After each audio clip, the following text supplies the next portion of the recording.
Hey folks, I know I'm just some strange guy telling stories, but please leave a like and subscribe. Before we start, let's enjoy today's stories. Now, before we dive in, a quick disclaimer. The content in this video is purely for entertainment. The theories and stories we're about to explore, they're speculative, just food for thought. Viewer discretion is advised. It started as a curious detour on a quiet Friday night. The plan was simple: poke around some dark web forums, maybe find a new conspiracy theory to share with friends for laughs. Nothing serious. I'm no hacker or dark web expert, just a regular guy diving into that world for fun. But that night, something was different. I'd been clicking through the usual directories, the kind of pages you'd expect, dead links, strange forums, fake black markets. But then, I stumbled upon a page that was out of place. It looked like an official government site, something sterile and stark. Against my better judgment, I clicked on it. At first, I thought it was a prank, a fan-made FBI classified documents archive. But the files inside, they were too detailed, too structured to be fake. The first file I opened was titled Project Apex, laid out like a government memo, cold and clinical, with dates and names blacked out. I almost laughed it off, but as I read, it started to feel too real. Project Apex, it said, was designed to neutralize high-level threats under the guise of civil unrest operations. Neutralize, that word echoed in my head. There were lists, real places I'd heard of, dates that were recent, like within the past 2 months, and vague mentions of influential individuals who had been dealt with. No names, just initials, code words. And then I saw my city. My city listed as an operational site. A report about a highly sensitive individual intercepted downtown. I closed the document, my heart pounding, feeling a chill of dread that was almost practical. But I kept reading. Each file got worse. More cities, more initials, more coded operations. An hour passed without me even noticing, completely absorbed. It was only when I glanced at the clock that I snapped out of it, feeling I'd had more than enough classified intel for one lifetime. I closed the browser, laughed it off as some elaborate prank, maybe even a scare tactic to keep curious people off the dark web. But it didn't end there. The next morning, there was a car parked across the street from my place, just a plain, unmarked black sedan. I barely noticed it, but that night, it was still there. Same car, engine off, a man sitting inside, perfectly still. I told myself it was nothing, random paranoia, but the next day, there it was again, same car, same guy, and this time he looked at me, expressionless, robotic. I shrugged it off as coincidence, until I started seeing that car everywhere, outside my office, down my street, even parked outside the grocery store.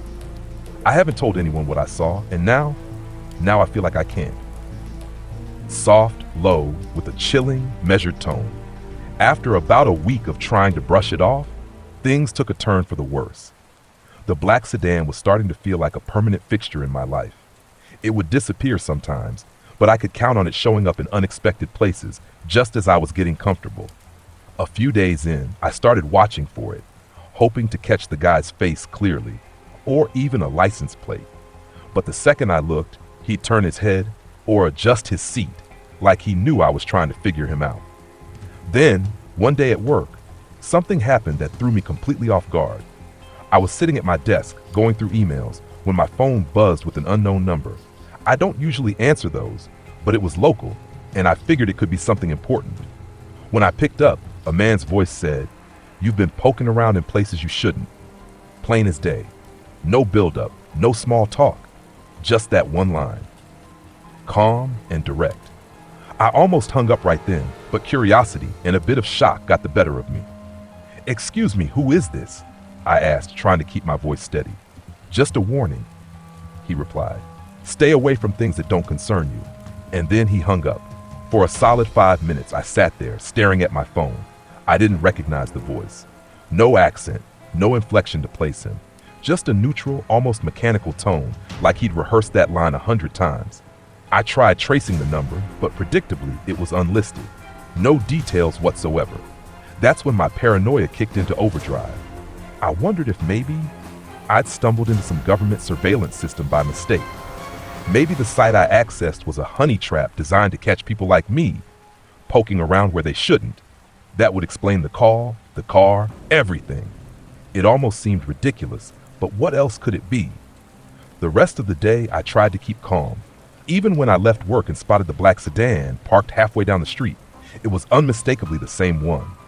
And there, leaning against it, was the man from before, just leaning casually against the door, looking straight at me. He didn't wave, didn't make any threatening gestures, just looked. It took everything in me not to let my expression betray my surprise. As I walked by, he spoke, just loud enough for me to hear. Last warning. It was surreal. I hadn't told anyone about this, hadn't breathed a word to anyone about the files I'd found. I'd barely even thought about them in detail since. Yet somehow, here he was, this suit-wearing stranger who knew exactly what I'd seen. I didn't look back as I walked past him, but every nerve in me was on high alert, like I just brushed past something I shouldn't have. That night, I finally did the one thing I probably should have done right from the start. I deleted every single file, every scrap of information I'd saved, gone. I wiped my browsing history, deleted temporary files, even did a complete system restore, just in case.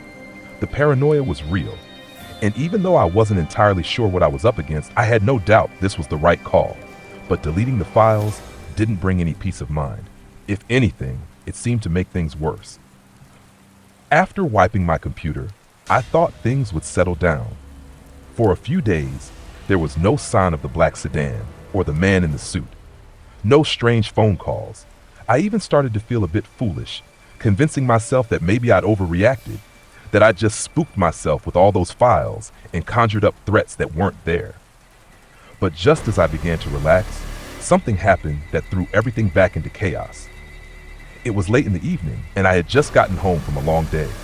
My apartment was quiet, and I was looking forward to a night of just relaxing. As I was locking the door behind me, I noticed a slip of paper lying on the ground, just inside my entryway. At first, I thought it was junk mail, maybe something that had fallen off the counter. But when I picked it up, my stomach dropped. The note was simple, handwritten, with only 5 words. Stop looking, or else it's over. No signature. No explanation. I stood there, staring at the words, feeling this mix of confusion and something heavier. The handwriting was neat, professional, almost too precise, like it was written by someone who wanted to avoid leaving any personal clues. I couldn't shake the feeling that someone had slipped into my apartment while I was out, just to leave this message. I checked the locks, the windows, every corner of my place. Nothing was out of order, nothing felt touched or disturbed. But the note was real, and so was the implication. Whoever was behind this knew where I lived, and they didn't care about hiding it anymore. In the days that followed, I found myself looking over my shoulder constantly. Every time I walked outside, I'd scan the area, half expecting to see that familiar black sedan or a man in a suit watching me. I started changing my routines, leaving home at different times, taking alternate routes to work, trying anything to break the pattern. But every time I thought I was out of sight, I'd spot another little reminder that I wasn't.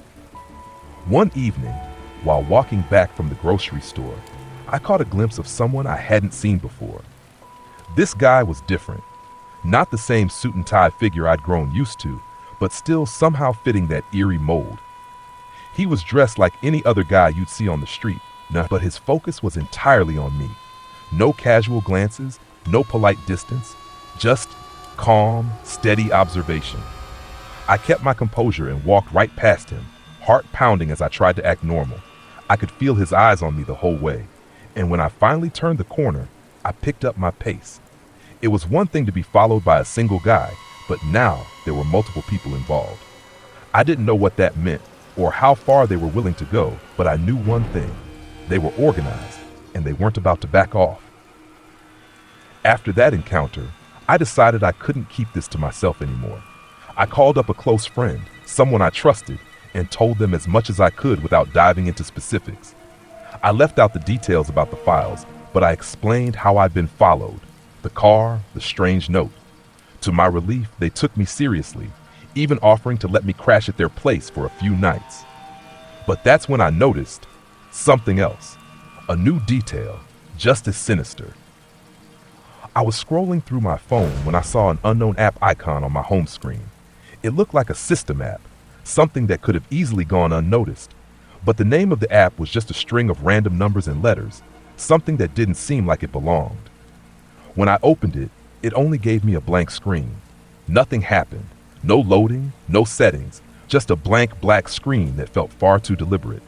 I tried uninstalling it, but it wouldn't go away. The app stayed, a silent presence on my phone that left me feeling more exposed than ever. At this point, I knew two things for sure. Whoever these people were, they were done with the subtle warnings. And for reasons I couldn't explain, they weren't about to let me walk away easily. By this point, Parent OIA wasn't just creeping in, it was practically a part of my daily life. Every time I looked at my phone, that strange app icon glared back at me. The app's presence was unsettling, almost like a silent observer tucked away on my screen.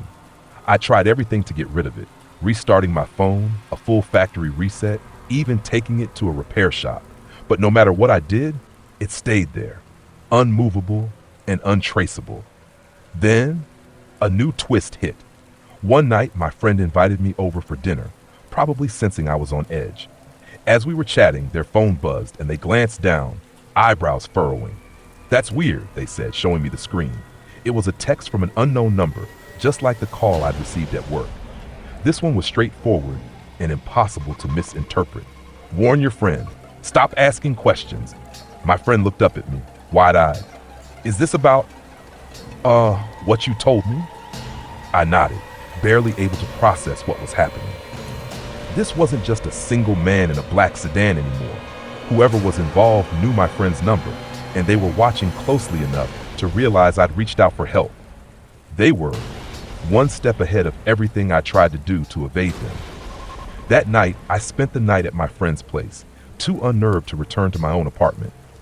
But even away from home, I couldn't shake the feeling of being under a microscope, like my every move was somehow traced and logged. The paranoia was exhausting, but now it was backed by hard evidence. As the days went on, strange things started happening with my accounts too.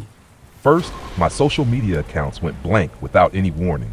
All of my posts, photos, friends lists, everything, gone, as if my profiles had never existed. When I contacted customer service, they insisted the deletion was user-initiated and that there was no record of hacking or unauthorized activity. It was like every trace of my digital identity was being quietly erased. Then emails from my work address started bouncing back with a message that my account didn't exist. I checked with IT, who couldn't find any record of my account in the system. They looked baffled, assuring me they hadn't done anything on their end. The more I tried to restore my accounts, the clearer it became. Someone, or some group, had the resources to methodically delete every digital footprint I'd ever left.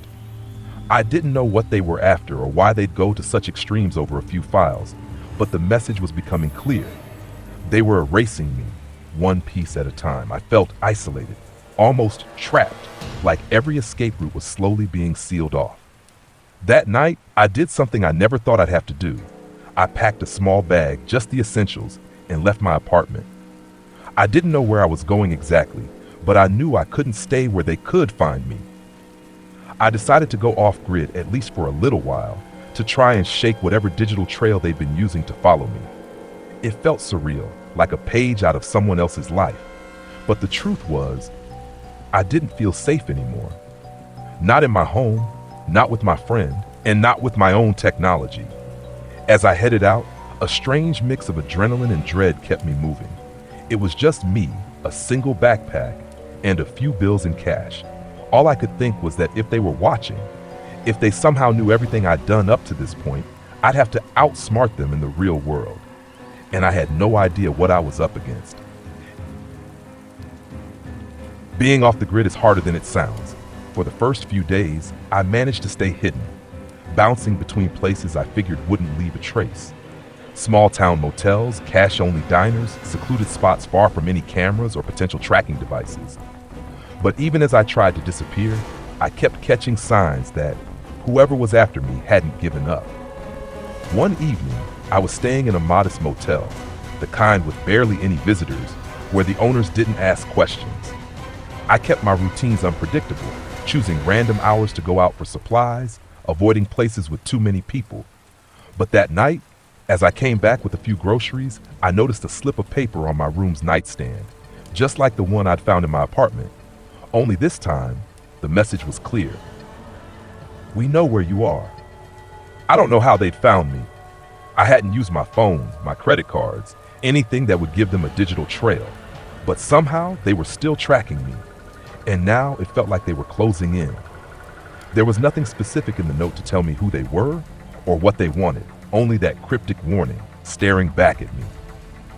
As I packed my bag and left the motel in a hurry, I drove through the night, stopping only to fill up the tank, eyes constantly scanning the road behind me. The silence was unnerving, and I couldn't shake the feeling that this was a game to them, something they'd done before, and were just playing out step by step. Eventually, I found myself parked in a small clearing, the car engine off, silence settling around me like a thin blanket. I needed to rest, but I knew I couldn't stop for long. The next few hours stretched out in stillness as I tried to gather my thoughts, figure out what I could possibly do to end this. Then, just as dawn was breaking, my phone, an old prepaid one I picked up along the way, buzzed. I'd only used it to check in with a friend once, hoping to leave as little trace as possible. The screen showed a new message from another, unknown number. My stomach tightened as I opened it. Last chance. Come in quietly, and it ends here. There was no address, no instructions, just that short message, hanging there like a final ultimatum. Part of me wanted to throw the phone out the window and keep running, but I was tired. Exhausted, really. It had been weeks of looking over my shoulder, trying to stay a step ahead of people who seemed to know my every move. I didn't have any more tricks up my sleeve. So in a moment of strange resignation, I replied, "Who are you?" The response came almost instantly, as if they'd been waiting for that question all along. "We're the ones who keep people like you in line." That answer settled over me like a fog, thick and heavy, filling in all the blanks I hadn't been able to piece together. They weren't the FBI or any typical agency I'd ever heard of. Whoever they were, they operated outside of everything we think we know, in a place where the usual rules didn't apply. I deleted the message, shut off the phone, and sat there in silence, realizing that this was the closest I'd get to any kind of explanation. I didn't need to know more. They'd made their point. I could keep running, or I could disappear. Make peace with the fact that, no matter what, I'd crossed a line I'd never known existed. That day, I decided to stop looking, to stop asking questions, to simply fade into the background and hope they'd let me live my life. And from that moment on, the strange encounters, the phone calls, the sightings, all of it ceased. It was as if they'd simply chosen to stop watching.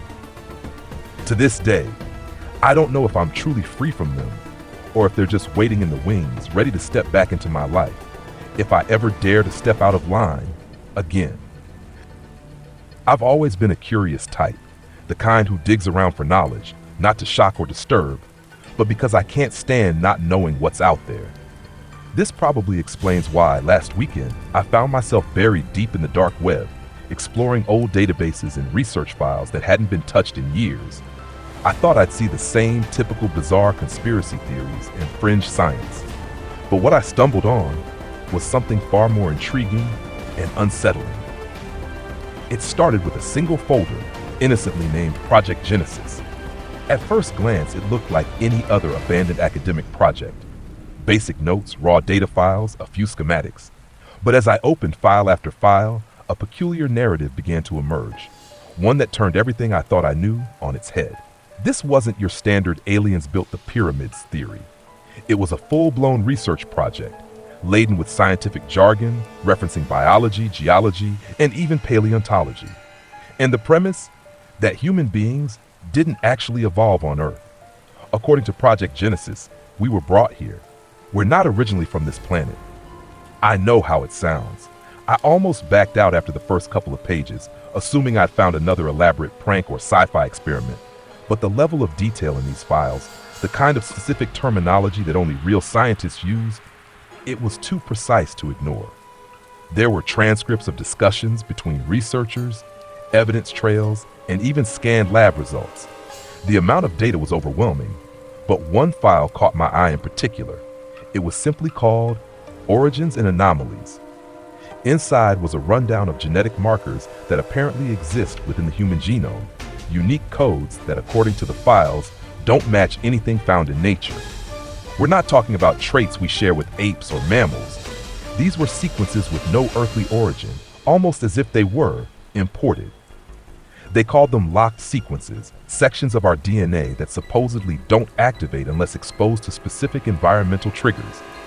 The theory was that these locked codes, once triggered, would reveal a different set of abilities or traits. No superpowers or anything dramatic, but rather shifts in behavior, sensory awareness, and resilience. The words they used made it sound clinical, but the implications were clear. These were traits that hadn't developed naturally. They'd been intentionally designed.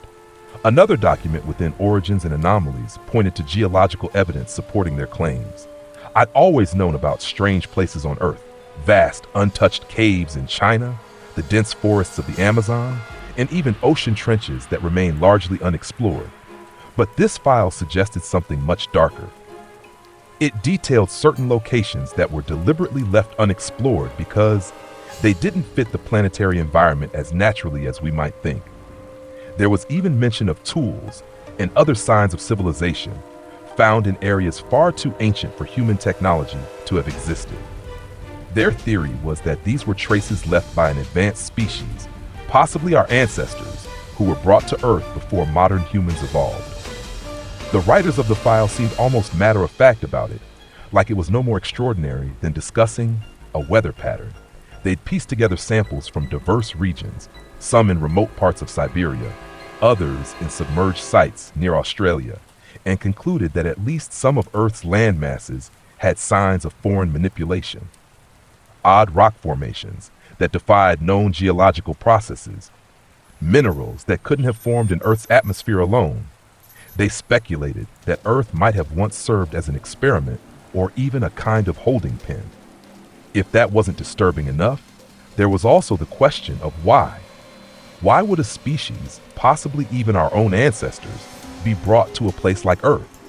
They mentioned that Earth's location in the solar system is rare, a perfect spot for sustaining complex life, but isolated enough to avoid too much cosmic attention. Maybe this made it ideal for their purposes, though what those were, the files only hinted at. By the time I'd finished reading through Origins and Anomalies, I was hooked. Not out of fear, but out of sheer disbelief. This wasn't just a theory to these researchers. It was their mission, their obsession. They seemed certain that something in humanity's past had been erased or hidden, and they were determined to prove that we were more than we appeared to be. After going through Origins and Anomalies, I moved on to a folder simply labeled Fossil Record. This part of the research focused on paleontology, attempting to map out human history on Earth with a precision I hadn't seen before. But it wasn't just a regular historical record. These files detailed anomalies in the fossil record, artifacts and remains that didn't fit into our known evolutionary timeline. According to these researchers, the official record we've been taught isn't the whole story. I'd always assumed fossil findings were fairly straightforward. Bones and artifacts telling the tale of creatures and civilizations that came before us. But according to Project Genesis, there's an entire layer of data that never makes it to the public. Some fossils they claim date back millions of years, yet look unnervingly human. There were skeletons with strange proportions, unusual bone structures, even fossils with signs of surgical-like precision, far beyond the capabilities of early humans. I know this sounds impossible, but the files claim these anomalies were simply explained away by mainstream scientists as misinterpretations or unknown species to avoid, upending established theories. The researchers mentioned a particularly strange case, a fossil of a humanoid arm found in what should have been a prehistoric sediment layer. The bones showed clear signs of what they called biostructural modification. They didn't go into detail, but from what I could gather, the bone structure had been altered somehow, as though the muscle attachments were reinforced to make it stronger or more resilient. It was described as something too advanced for any known human species of that era to have achieved naturally. According to the notes, the bone was whisked away to a private lab after its discovery, with no further information made public. But the most fascinating part was a discovery made in Africa, in a place researchers dubbed the Primordial Zone. This area was supposedly rich with fossils that defied conventional classification. The notes described how entire skeletons were excavated from depths that geologically didn't make sense. These remains were humanoid but didn't fit neatly into the categories of Homo sapiens, Neanderthal, or any other known species. Some were nearly indistinguishable from modern humans, yet they were fossilized in strata that should have been far too ancient for anything close to human life. The researchers theorized that these skeletons were early models, almost like prototypes. This idea wasn't random speculation either. They backed it up with genetic markers found in preserved bone marrow samples.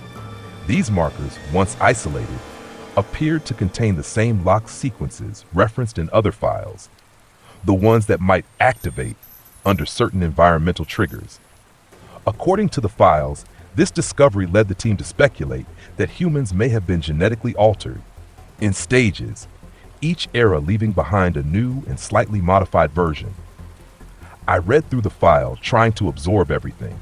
They proposed that rather than evolving from apes through natural selection alone, we may have been adapted, in phases, each version of humanity subtly altered to survive different planetary conditions.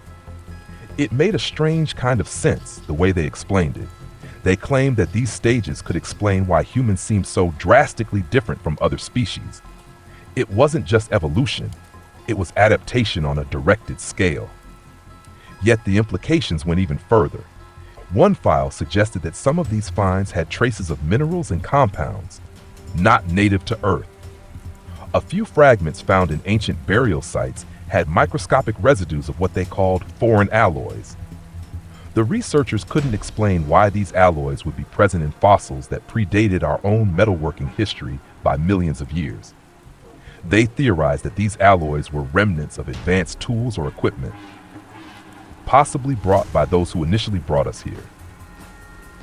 I couldn't help but be drawn in by the details, especially because it all sounded so plausible.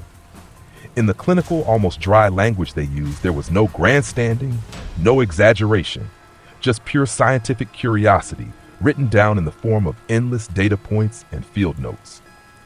It made me wonder what else could be hidden beneath the surface, waiting to be discovered in our bones, in the layers of soil, or even in the very DNA we carry.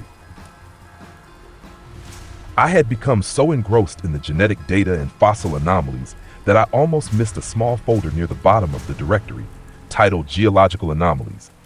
I opened it out of sheer curiosity, expecting more theories on fossils and DNA, but this file took an entirely different approach. Here, the researchers focused on unexplained structures hidden within Earth's most remote landscapes. These weren't your average ruins or monuments. According to the file, there were sites of interest that were structurally complex and far too ancient to fit into any known human civilization timeline. Some were massive, buried deep underground, or cloaked in wilderness so dense that even modern satellite imaging struggled to capture clear images. What struck me as odd was the clinical tone of the researchers, the same matter-of-fact style they'd used before. They weren't speculating here.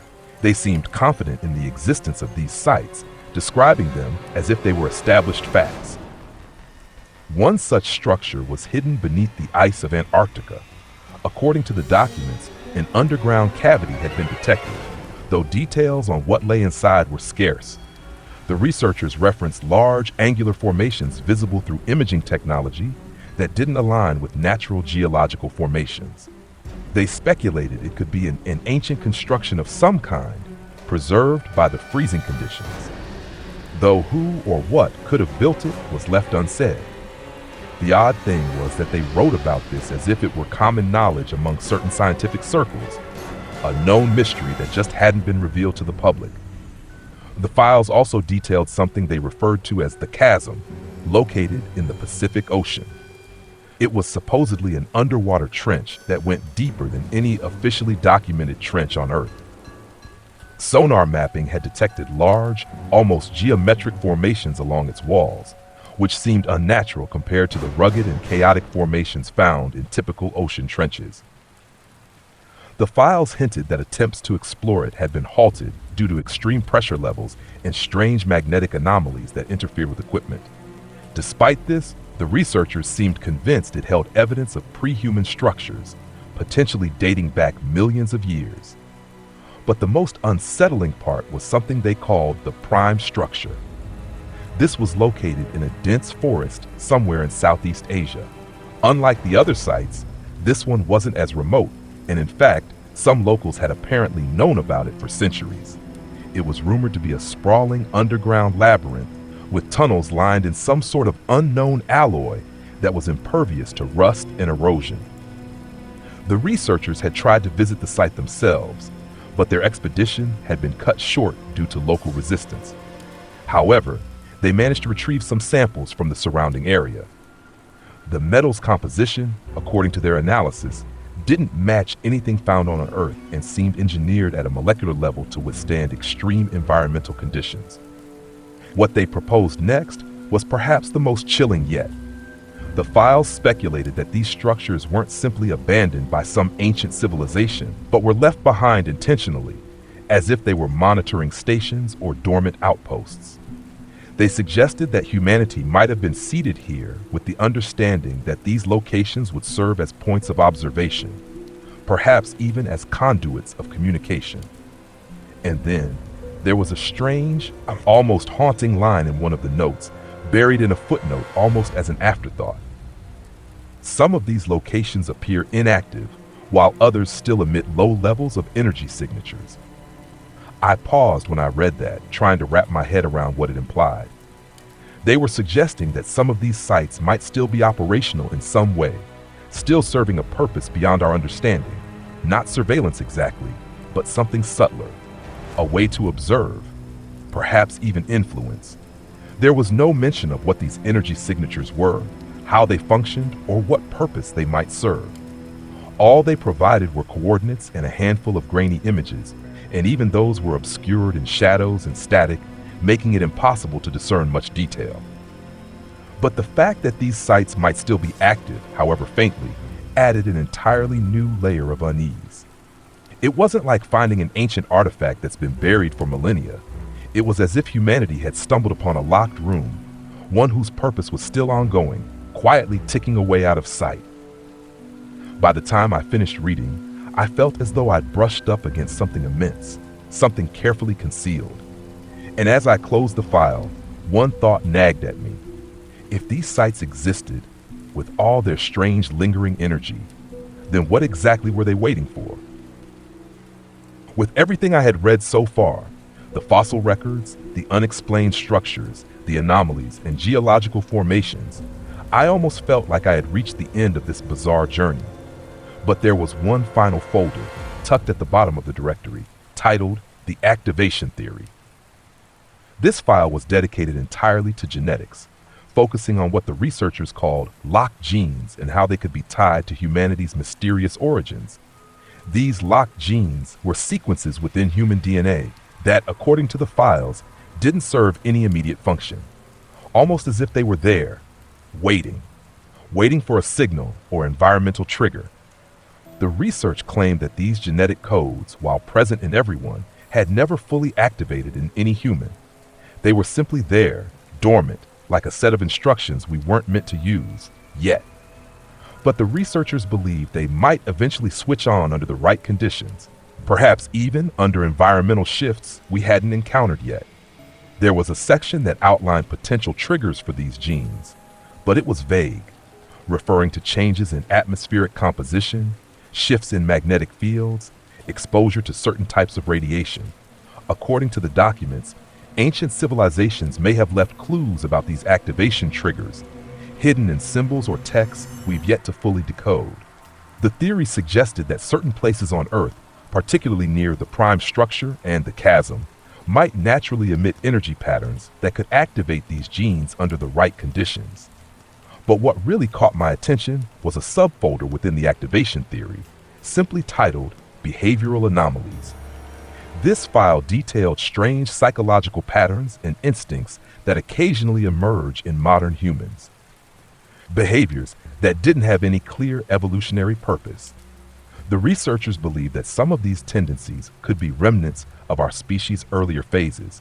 They gave examples, small things like how some people feel an unexplained urge to travel to specific locations, or an intense fascination with the stars and planets, especially in parts of the sky without visible landmarks. The researchers theorized that these anomalous behaviors might be remnants of a collective memory imprinted in us by whoever or whatever brought our ancestors here. They wondered if these instincts could point back to the original planet, wherever that might be. According to the files, there was a particular set of ancient symbols that had appeared across numerous early civilizations, representing the same concept, a return or awakening.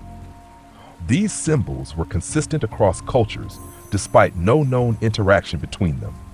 The Mayans, the Egyptians, even certain Native American tribes all seem to have variations of the same motif, a spiraling shape, something the researchers called the origin mark. They speculated that this might have been a subconscious call, a reminder embedded into early human societies, a way to remember our true home without truly being able to recall it. Another file in the folder described experiments they'd conducted, attempting to stimulate these dormant genes in controlled lab settings. While there were no details about the results, there was a peculiar note at the end. It read, "Subject responses indicate an innate sense of recognition. No further testing advised." This simple statement held so much weight. It hinted that these researchers had gone further than just theory. They had actually attempted to awaken these dormant genetic codes in real people, and the result had apparently been disturbing enough to halt the experiment entirely. What struck me most was the word recognition. It implied that those involved in the experiment had experienced something familiar, something buried deep within them, as if they were reconnecting with an ancient memory or purpose they didn't fully understand. I stared at the screen, trying to digest the enormity of what I was reading. The researchers were suggesting that humanity's true history was stored in our own DNA, locked away until the time was right, and that we, as a species, might not be as terrestrial as we believed. These genes weren't just markers of our origin.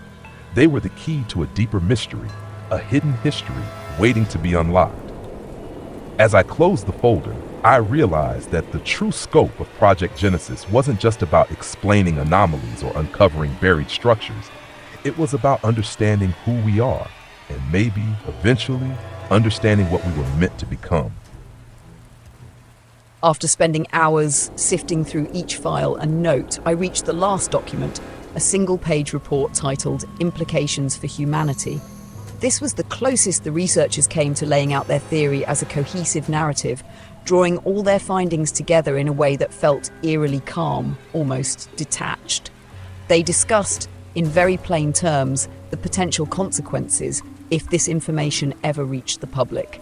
According to them, the knowledge that humans might not be native to Earth, that we were brought here and modified over generations, could shake the foundations of society itself. The researchers noted that such a revelation would challenge not only our understanding of human evolution, but the core of how we view ourselves.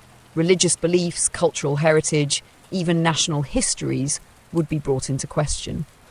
If we weren't originally from Earth, then what did that mean for our future? Were we meant to stay here, or was there another home somewhere, a place we had long forgotten? And perhaps the most unnerving question of all, if we had been brought here, then who or what was responsible? And why did they leave? They speculated that this information could lead to a shift in how we viewed our planet, not just as a home, but as a temporary shelter, a place of waiting. This perspective, they argued, might change humanity's priorities altogether. Would we invest more in space exploration, driven by a subconscious need to find our true origin?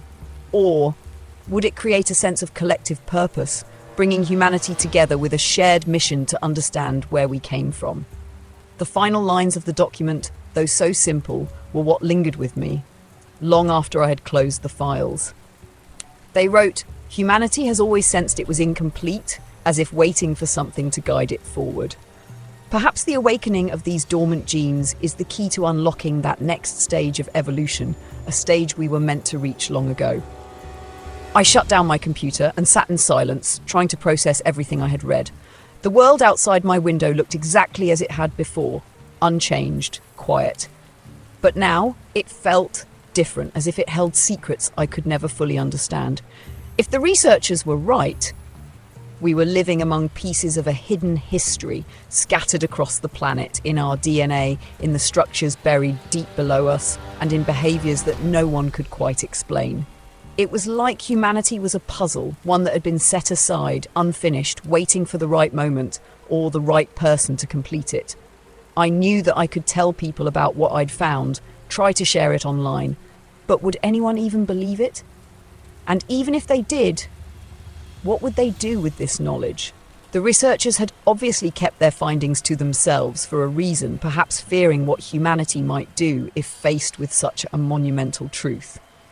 In the days following my discovery, I began noticing small details in daily life that I'd never given much thought to before. The sky on clear nights with its endless stars, the forests thick and ancient, concealing secrets within their shadows, the untouched places on Earth, whose mysteries might still be waiting, locked away from human eyes.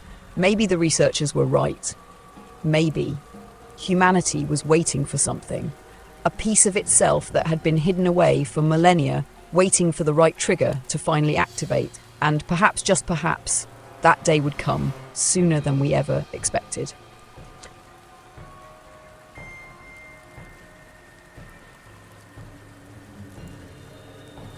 It started with a routine scroll on the dark web, prompted by boredom and a restless curiosity.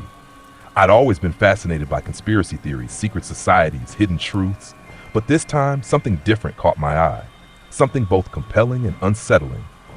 The title was blunt and bizarre. The water you drink is slowly turning toxic. The article claimed that a group of anonymous scientists had discovered that our water supply was being altered on a molecular level, ways undetectable by standard tests. This alteration was supposedly designed to introduce toxins gradually into every human system, an effect so subtle, so gradual, it could take years before the symptoms became apparent. I initially dismissed it as just another dark web concoction, meant to stir up paranoia, but the more I thought about it, the more I couldn't shake that eerie feeling. Maybe there was something to it, after all. Hadn't there been an increase in unexplained illnesses in the news? Even in my own community, people seemed to be getting sick with symptoms no one could quite pin down. With a mix of skepticism and intrigue, I began an experiment, a daily log of my water intake, sourced from different places, tapped, bottled, even streams from my weekend hikes. I noted how I felt each day, any changes in my health or subtle shifts in my well-being. Weeks passed. My notes grew more detailed. I started noticing minor, inexplicable changes. A persistent dryness in my throat, a slight, lingering headache, a fatigue that didn't seem to match my activity level. These changes were so small, so easy to dismiss as just poor sleep or a long day. Curiosity turned into a mild obsession. I started researching, diving into forums and medical journals, hunting for any evidence to support the theory from the dark web. That's where I stumbled across a small community of people experiencing similar issues. We shared our stories, our symptoms, each subtly different, but with a common thread: water. One member of the group, a retired chemist, began conducting his own tests on water samples from his home. His findings were inconclusive, but troubling. Traces of compounds that shouldn't be there, hints of alterations that no standard test flagged as dangerous. It was during a town hall meeting on local water safety concerns that I first voiced my fears publicly. I presented my findings, my logs, even mentioning the article that had started it all, expecting to be dismissed as another internet crackpot. Instead, I was met with nods, murmurs of agreement, and similar testimonies from my neighbors. It seemed I wasn't the only one noticing that something was off. Local authorities agreed to look into it, reassuring us that everything was under strict regulations and likely fine, but they'd conduct further testing to calm our worries. As I left the meeting, a strange mix of relief and anxiety filled me. Relief that I wasn't alone, and anxiety over the truth we might uncover. What if the conspiracy was real? What if our very source of life, the water we trust so blindly, was turning against us? As I walked home, the streets quiet and the night settling in, I realized this was only the beginning. The search for answers would be a long one. I was just at the edge of the rabbit hole. In the weeks that followed, the town's concern became a ripple of urgency, spreading faster than any rumor. Testing kits for water purity became as commonplace as coffee makers in our homes. We were all becoming amateur chemists, comparing results, sharing findings, and meeting in the conference room of our local library, unraveling piece by piece what felt like a puzzle too terrifying to solve. I met Elaine, a recently retired environmental scientist with a sharp mind and a cache of high-grade scientific equipment. Elaine had moved to our town looking for a quiet life, but she found herself drawn into the mystery as much as I was. She became a leader of sorts, the one we all look to for direction in our increasingly complex tests. Together, we devised a more structured approach to our research. We segmented the town into zones, systematically collecting water samples from various sources within each area. Elaine taught us how to look for specific anomalies in the chemical makeup of the water, things that wouldn't typically be on a standard test's radar. As our data amassed, patterns began to emerge, subtle discrepancies that didn't outright scream danger, but were enough to raise eyebrows among those of us knee-deep in filters and flasks. The anomalies were inconsistent, though. One house might have traces of unusual compounds in their tap water, while the neighbor's water would test clean. The inconsistency was baffling and only fueled the town's whispers of a deeper conspiracy. Was someone tampering with the water intermittently? Was there a natural cause, perhaps something geological that we weren't aware of? Amidst our growing obsession, the local government's efforts seemed lackadaisical. The official reports came back clean, stating that all samples met safety standards and there was no cause for alarm. Their reassurances did little to quell our fears. If anything, they made us trust the official channels even less. Then came the turning point. Elaine managed to secure a more sophisticated piece of equipment from her former lab, a mass spectrometer capable of detecting compounds at minutely low concentrations. With this, we retested samples from areas where our rudimentary tests had shown the highest levels of discrepancies. The new results were a revelation. We found trace amounts of a compound that none of us recognized, something that shouldn't have been there. It wasn't listed in any public water safety guidelines. Its chemical signature was almost as if it had been designed to evade detection.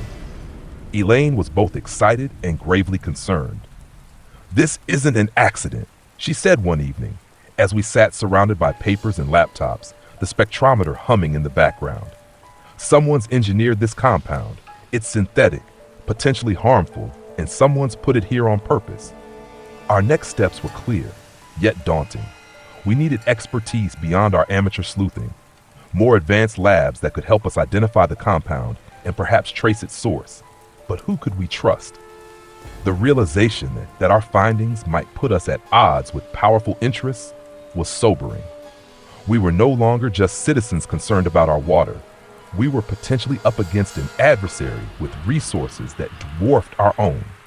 As I walked home that night, under the stark glow of the streetlights, the gravity of our discovery weighed heavily on me. What began as a curious exploration on the dark web had plunged me into a real-life mystery that felt increasingly dangerous, not because we were being watched or chased, but because we were small players on a much larger board. The game had deepened, and the stakes were our health, our community, our trust in the very essence of life, water. With a newfound purpose and a significant discovery in our hands, our small group of concerned citizens transformed into something more formal. We dubbed ourselves the Water Watchers, and meetings that had once been casual gatherings now had an air of urgency and importance. The living room debates turned into sessions of strategic planning, and every member took on roles that played to their strengths: research, community outreach, logistics, and more. Elaine's garage became our makeshift lab. Here, under the stark white light of fluorescence, amidst the clutter of scientific apparatus, we felt like underground researchers, piecing together a puzzle that the outside world remained blissfully unaware of. Our days were filled with testing and retesting, cross-referencing our findings against databases and diving deep into chemical analysis forums online, seeking any insight into our mysterious compound. Meanwhile, our outreach efforts were met with mixed reactions. While many in the community supported our initiative, donating funds for equipment and offering their wells and taps for sampling, others were skeptical. They questioned the validity of our findings, pointing to the clean bills of health issued by official sources. Debates in local forums and community boards became common, with our group often having to defend not just our findings, but our motivations. Despite the external challenges, we pressed on, driven by the data that piled up, undeniable and increasingly worrisome. The compound we had identified was elusive, a chameleon that blended into the water's natural composition, yet its effects were slowly becoming apparent. We started correlating areas with higher levels of this compound with increased reports of nonspecific ailments, lethargy, persistent irritations, and a general malaise that doctors were at a loss to explain. In one of our meetings, Elaine proposed a new angle. We need external validation. If we can get an independent lab to confirm our findings, it would lend the credibility we need to push for a serious investigation. The group agreed, and we pooled our resources to send samples to 3 different environmental labs across the country. The weeks waiting for the results were a blend of anxiety and meticulous preparation. We compiled our data, organized community health surveys, and documented every step of our process. We knew that. In the dimly lit town hall, our voices had grown louder, a ripple of concern rising to a wave as our community united in a mission for clean water. The Water Watchers, once a small, obscure group, had become the nucleus of a swelling movement, their reach extending well beyond our borders. People we had never met began reaching out, seeking guidance to launch their own investigations. Our blog became a pulsing hub of shared stories, tips, and newfound knowledge. I devoted countless hours interviewing experts, translating complex science into digestible information to empower our town. We were educating a growing network, a force now in motion. Then came the lawyers, environmental warriors offering their expertise for free. This isn't just about clean water, they said. It's about public health, environmental justice. Their involvement lent our cause a newfound gravity, a sharpened edge. Together, we mapped out a strategy, preparing to pressure local and state officials to take action. The first step, a health survey, linking our water data to a disturbing increase in mysterious symptoms across town. We coordinated with local clinics, anonymizing records to protect privacy, yet unearthing a grim portrait, a clear, undeniable correlation. With this data, the lawyers guided us in drafting a petition. We gathered signatures, thousands of them, not only from our town, but from others who had uncovered similar horrors in their water. Our petition transformed a local concern into a regional alarm, and the media took note. Newspapers, radio, TV, they all clamored for interviews, spreading our story far beyond what our blog ever could. But the attention came at a price. Critics surfaced, mocking us as alarmists, accusing us of chasing fame. Still, we stood firm.